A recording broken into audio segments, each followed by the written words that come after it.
வணக்கம். இன்றைக்கி நம்ம பார்க்க போகிற சமையல் ஒரு அருமையான சட்னி ரெசிபி தான் பார்க்க போகிறோம். இட்லி, தோசை, ஊத்தப்பம் எல்லாத்துக்குமே சூப்பராக இருக்கும். எப்பயும் போல் பண்ணாமல் கொஞ்சம் டிஃப்ரெண்ட்டாக இது மாதிரி செஞ்சு பாருங்கள்.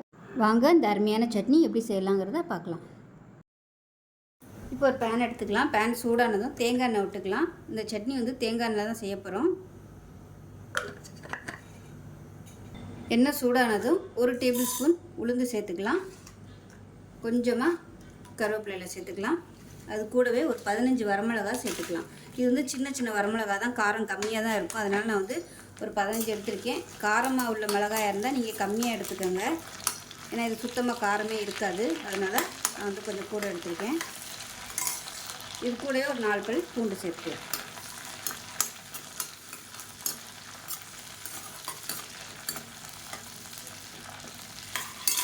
இப்போ இது கூடவே மீடியம் சைஸாக ஒரு வெங்காயம் கட் பண்ணதை சேர்த்துக்கலாம். வெங்காயம் கம்மியாகவும் தக்காளி அதிகமாகவும் எடுத்துக்கோங்க.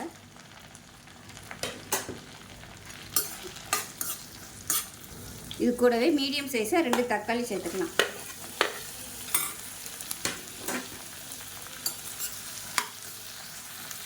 இந்த சட்னிக்கு தேவையான உப்பு சேர்த்துக்கலாம். இப்போ பாருங்கள், தக்காளி நல்லா வதங்கிருச்சு. இதில் ஒரு கைப்பிடி அளவுக்கு கொத்தமல்லி சேர்த்துக்கலாம். அது கூடவே நல்லா ஒரு 4 ஸ்பூன் வர மாதிரி துருவன தேங்காய் சேர்த்துக்கலாம்.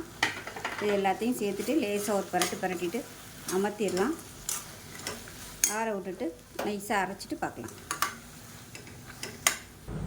இப்போ பாருங்கள், சட்னி நல்லா நைஸாக அரைச்சாச்சு. இப்போ மிக்ஸியை அலசிட்டு தண்ணி சேர்த்துக்கலாம்.